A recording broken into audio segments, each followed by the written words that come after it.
C'est une très bonne question parce que quand on parle de planteurs de bananes, on a mécaniquement le réflexe du grand béquet, de quelques centaines d'hectares, etc. Il y a ça, c'est vrai, mais il y a aussi beaucoup de petits planteurs.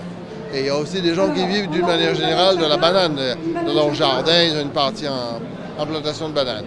Donc c'est un producteur. Il faut regarder comme un producteur. Et ce qui a été mis en œuvre de manière difficile, des fois contradictoire, c'est un petit peu le regroupement et le rassemblement des producteurs de bananes. Et il faut absolument rechercher l'équilibre pour que les grandes plantations puissent, dans la fédération des moyens, permettre aux petits producteurs de pouvoir être rémunérés dans de bonnes conditions.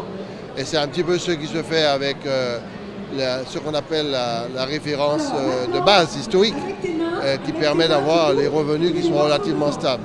Donc ce producteur est essentiel. En même temps, je fais toujours le lien entre les petits producteurs de bananes et la diversification agricole. Donc c'est véritablement un acteur économique. Alors, il y a déjà un effort de mutualisation exceptionnel. L'UGP BAN, c'est l'exemple. Je trouve qu'en plus, je les ai beaucoup encouragés, je le fais toujours, à aller vers la banane durable, c'est-à-dire moins de pesticides et arriver à zéro pesticide. C'est essentiel, ce n'est pas un pari facile, mais en même temps, si on ne fait pas ça, on va vers la mort de la banane. Parce que personne n'acceptera l'utilisation massive de pesticides. On ne reviendra pas en arrière à ce sujet. Et deuxièmement, c'est une compétition mondiale.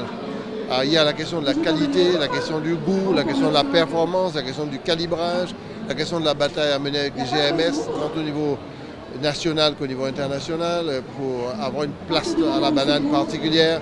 Donc il faut réussir ce pari-là. C'est un pari de l'avenir. Moi je considère que la banane n'est pas un produit du passé. Ça peut, de mon point de vue, nous permettre de stabiliser une production qui est une production fondamentale si elle réussit à être une production écologique. Il faut avoir non pas une vision plantation, non pas une vision habitation, il faut avoir une vision beaucoup plus large. Si la banane vient en soutien de la diversification, c'est une très bonne chose. Par des moyens de recherche, des moyens financiers, et aider la diversification à être très présente. C'est yon qui amène l'autre, yon qui va l'autre en la main. Mais si la banane s'isole, il n'y a pas d'avenir pour la banane.